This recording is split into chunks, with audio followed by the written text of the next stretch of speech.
Vamos começar esse bate-papo com uma pergunta geral, tá? Uma pergunta genérica aí, bem genérica mesmo e bem abrangente sobre o tema. Para cada um conversar um pouquinho, né? Uns 5 minutos iniciais para cada um, para a gente esquentar esse tema aqui. E depois a gente vai abrir para perguntas para vocês. Vocês podem perguntar, tá?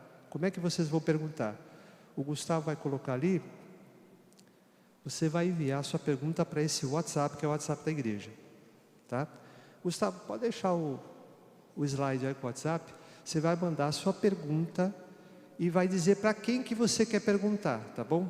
Ó, pergunta para Virgílio, Mauri, Ivan, Pastor Humberto, ok? Beleza? Mas essa primeira rodada vai ser uma pergunta geral. Olha a sua pergunta. Quais as marcas que essa pandemia deixou na sociedade e na igreja?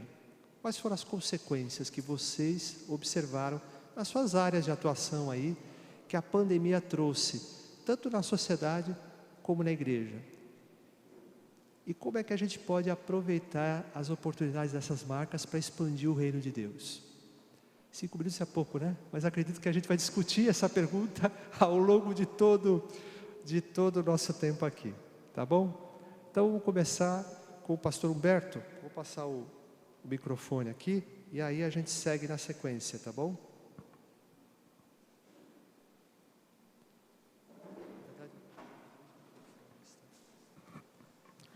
Bom dia, bom dia. Então, falando de marcas, né? É difícil a gente saber como vai ser o futuro, né? Como nós vimos ontem, vivemos um mundo conturbado, um mundo que não tem... as pessoas não têm muitas definições, né? E a pandemia, ela faz com que mexa praticamente todos os setores da sociedade. Então, muita gente perdeu o emprego, muita gente teve que viver praticamente a fé que tem na sociedade. Muita gente morreu de dentro das igrejas. O mundo lá fora é um mundo partido de coração, de mente. Ao mesmo tempo que nós temos um desafio interno, a gente tem um desafio externo também, que é como curar as almas das pessoas ao nosso redor, que perderam seus queridos e que a igreja vai ter que dar uma resposta com esperança. Lá em São Paulo a gente tem tratado os dois lados, um bom centro de aconselhamento interno. A gente aprendeu que isso era importante, com gente da área de saúde, gente da área de... todos voluntários, mas atendendo pessoas de dentro da igreja que perderam praticamente a esperança, porque crianças que perderam seus pais, pais que perderam filhos, avós. Para você ter uma ideia, só de idosos nós temos na nossa igreja 915 pessoas. Idosos, eles acostumavam ver os netos. Eles estavam acostumados a sair com um cachorrinho no final da tarde. Estavam acostumados a ver seus filhos. E foram lacrados dentro de casa. E muitos deles entraram em depressão. Então nós temos um desafio muito grande de ver profissionais que queiram servir a Deus. Isso já era algo importante no passado, mas a gente como igreja não tinha essa ideia. A igreja do século 21 pós-pandemia, ela tem que se mobilizar em torno da necessidade, não só de dentro, como de fora. De fora, nós vamos receber muita gente machucada, muita gente machucada.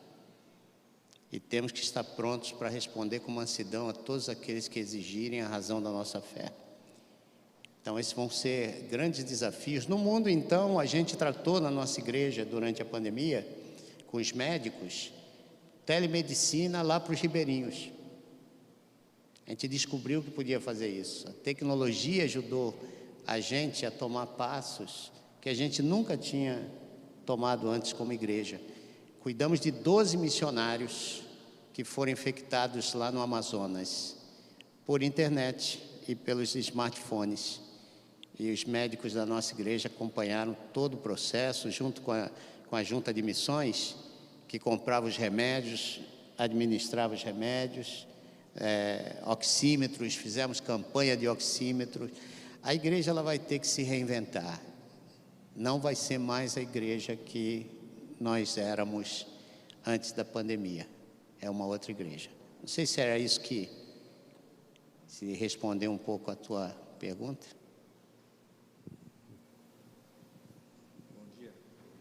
Bom dia. Eu vejo, além disso tudo que o pastor Humberto falou, uma outra grande oportunidade que surgiu para a igreja foi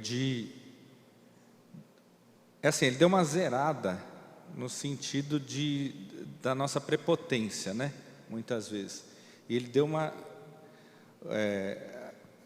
um reconhecimento da soberania de Deus, apesar de qualquer situação. Eu nunca tinha vivido de uma forma tão generalizada essa consciência de que Deus não perdeu o controle da situação. E isso teve que ser repetido, independente da teologia, independente da linha, né? Acho que as igrejas tiveram que reconhecer, Deus está no controle de tudo, não é o que a gente faz, não é o que a gente... Né? Agora é Vera.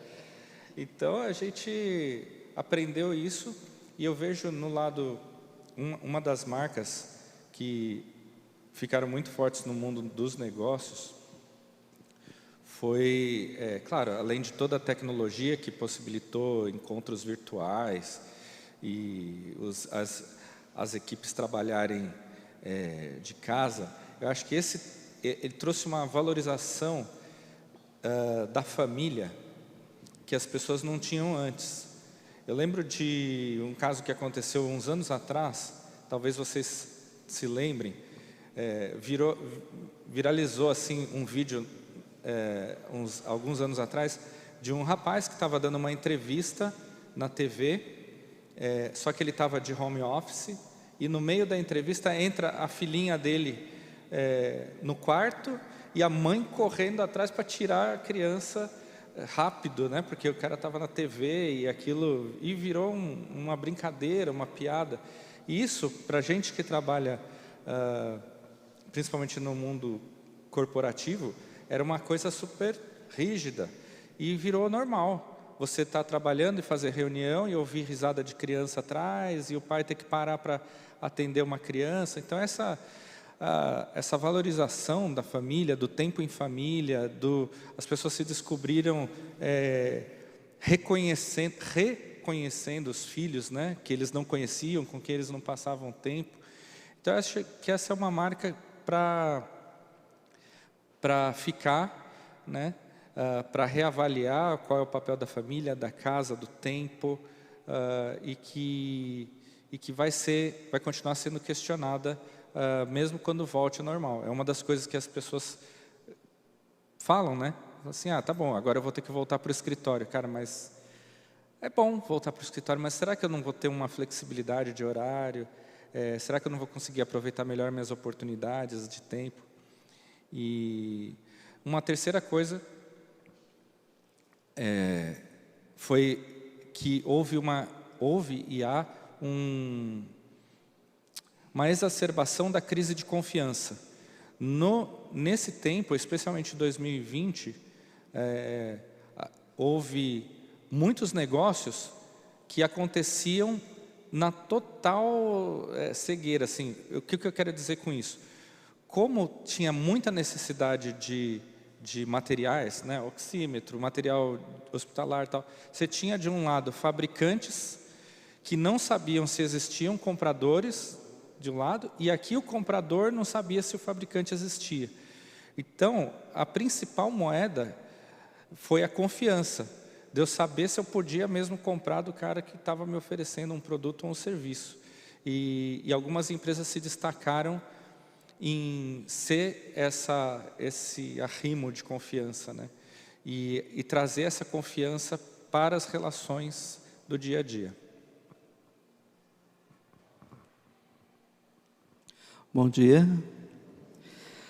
Eu acho que quando tudo começou com essa questão da pandemia, nós tínhamos aquele sentimento de que em um ano estaria tudo resolvido, não é? E não foi assim, a gente sabe. E a gente começou a perceber, e eu vejo isso, eu trabalho muito com a faixa etária de 16 a 18 anos, por aí, né?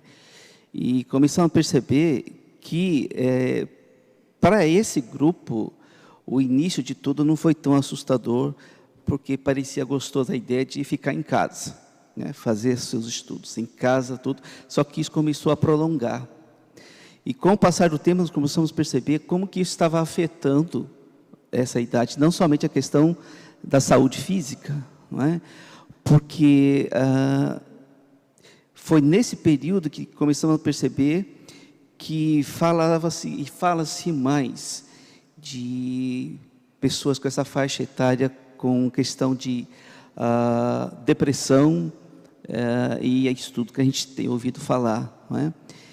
E é surpreendente porque, por exemplo, em termos dos estudos, a gente percebia, tinha alguns que eram bons alunos, tranquilos, aí começavam a ter uma queda. É porque a esperança que eles tinham de que isso não chegasse até a casa deles, começou a chegar, né? Ou afetar o pai, o tio, alguém da casa, né? E em momentos em que tal aluno não pode fazer isso, aquilo, porque perdeu o pai, bem jovens, né? Pessoas bem jovens. E, evidentemente, isso começou a trazer também, o que não, na verdade, não é raro entre essa faixa etária também, essa questão psicológica, não é? Mas começou a crescer, começou a aumentar, não é? E começou a ficar surpreendente a quantidade de pessoas dessa faixa etária que estavam sendo diagnosticadas com questão de depressão, e tudo tinha a ver com esse processo da pandemia, né? E fala-se, se perceber, por exemplo, as autoridades educacionais falam muito de que trabalhar para recuperar o ensino, recuperar o aprendizado que ficou perdido, né? Em termos, houve uma perda, porém, eu acho que agora, como nós estamos querendo crer, né, de que a coisa vai estar melhorando, porque quando a gente vê um resultado positivo acontecendo, começam as aberturas e começamos novamente. E eu diria que vai ser realmente um momento em que, para essa faixa etária, eles terão sim que ter essa atenção do aprendizado, porque estão tratando do seu futuro. É o momento em que eles já estão pensando no seu futuro, não é? E aí vai entrar, eu creio que também vai entrar é fácil nós falarmos assim, a igreja, não é? Mas pensando em nós como indivíduos, como salvos em Cristo, como é que a gente pode colaborar com aquele que está próximo nessa situação, não é? Em ter essa, digamos, enquanto trabalha-se essa restauração educacional, tenta-se para que eles possam caminhar para o seu futuro, é o momento que eles vão precisar também de restaurar ou iniciar o reconhecimento de que existe um Deus que pode ajudar e que quer fazer diferença na vida deles, né? Então seria como se nós tivéssemos, assim como cria-se um programa para melhorar a educação, de repente temos programas que vão trabalhar especificamente com essa idade nas nossas igrejas, de oportunidades que a gente tenha, né? Porque às vezes, evidentemente, surge oportunidade para você falar num grupo ou outro e começar a investir, né? Então, eu acho que é um trabalho amplo, mas que eu acho que, assim como essa questão surgiu lentamente, o processo vai ser lento também, mas eu acho que é uma área que, sem dúvida, a igreja tem potencial para investir. salvos em Cristo têm potencial para investir por causa da sua experiência pessoal. Não vai ser grandes pensamentos, mas vai ser a sua experiência como indivíduo salvo em Cristo que vai poder ajudar alguns desses também.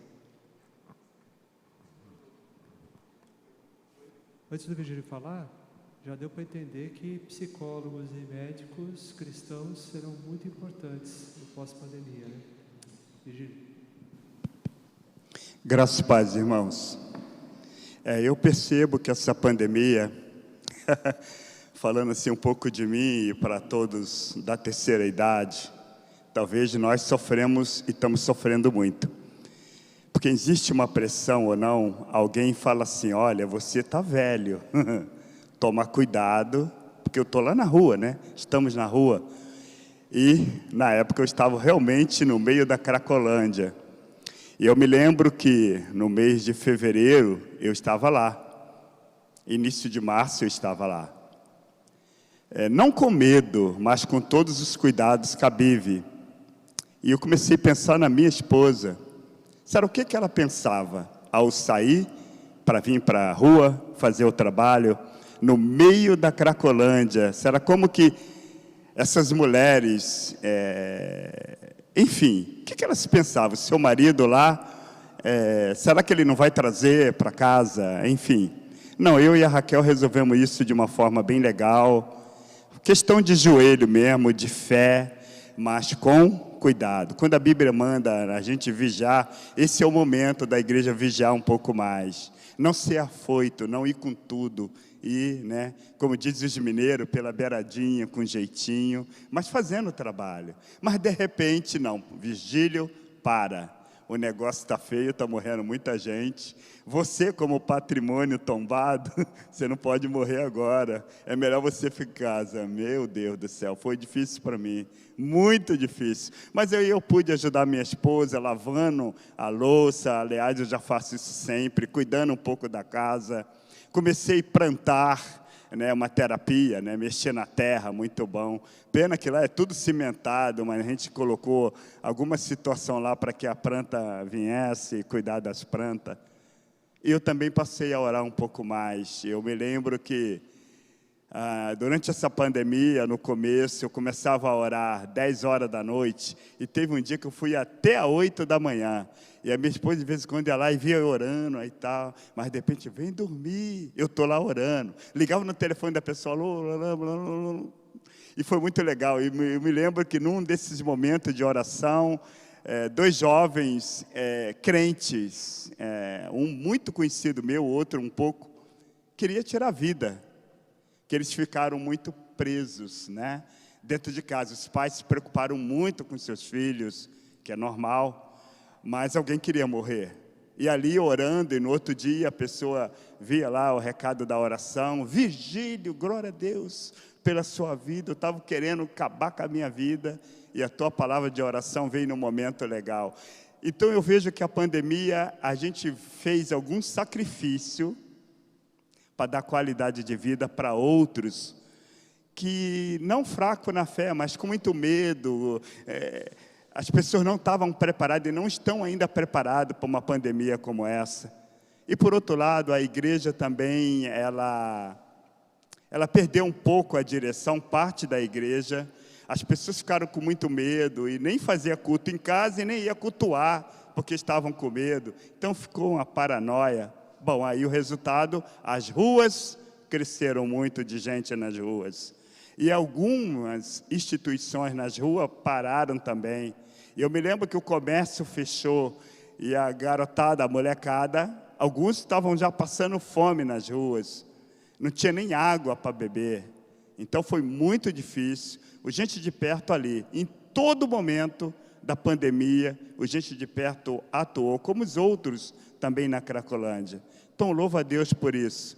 Mas que foi muito difícil, foi.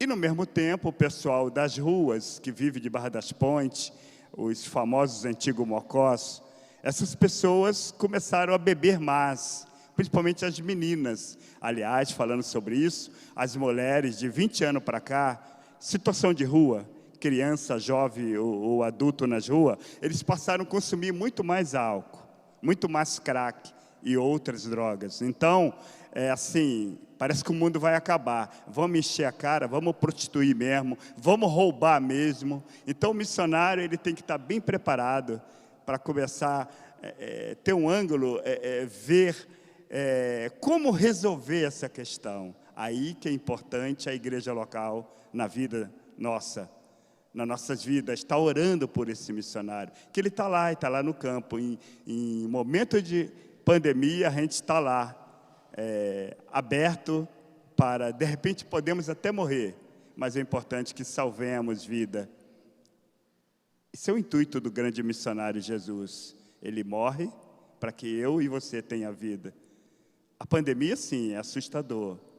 Mas sabe aquela questão, acho que o pastor Humberto tratou isso um pouco, né? De reino, de fé, né?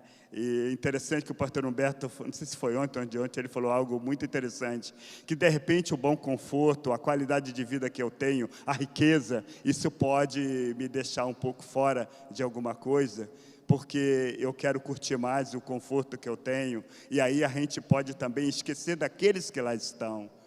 E quando eu tenho uma qualidade de vida, e se eu tenho alguma coisa a oferecer, agora é a hora de nós sairmos às ruas. Agora é a hora de levarmos o Evangelho às pessoas que tanto necessitam. Agora é a hora de a igreja abrir sim a porta, com todos os cuidados que tem que ter. E no mesmo tempo, a gente percebemos que muitas igrejas desobedeceram. Aliás, o povo brasileiro é bem desobediente. Eu percebi isso. As pessoas não obedecem, têm muita dificuldade de obedecer. E muitos morreram porque também não vigiaram. Eu vi muitos lugares fechados, sem ventilação nenhuma, todo mundo juntinho, e ali, vamos louvar. Na minha família aconteceu isso, uma adolescente, não, eu vou louvar a Deus, não sei o que. Calma, filha, calma. Mas assim, alguns deram muita bobeira. E se eu estou aqui hoje, de uma certa forma, em pé, é porque Deus olhou para nós. A igreja tem orado. Se nós estamos vivos, tenho certeza, as orações dos fiéis, o nosso projetar para a vida, o tomar cuidado, é muito importante nesse momento. E para terminar, a Cracolândia, todo mundo calculou que lá iria finalizar tudo. Lá a maioria ia morrer. Não, foi o lugar que morreu menos pessoas, sabiam disso? Dá para contar, está o Serginho aqui que está agora lá direto, dá para contar as pessoas que morreram pela Covid. Incrível, incrível. Talvez, se eu ficasse lá o tempo todo, eu iria morrer, e eles não. Então, assim, eu vejo que Deus colocou a mão sobre aquele povo. Aí Deus fala, muitos não entendem, eu estou cuidando desse povo aí. Esse povo que está esquecido, mas eu cuido deles. Os caras comem comida do lixo. A maioria não usam máscara lá na Cracolândia. Hoje está melhorando. Eles têm muita dificuldade. Pouquíssimo morreram. Pouquíssimo. Gente, milagre. Deus cuida dos seus. E cuida dos nossos, enquanto a gente está cuidando da obra dele.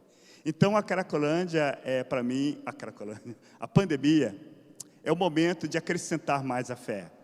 É o momento de crermos que nós estamos realmente na mão dele, na mão do Senhor, e Deus cuida de nós. Prova que estamos vivos. É isso. Ok. Perguntas aqui?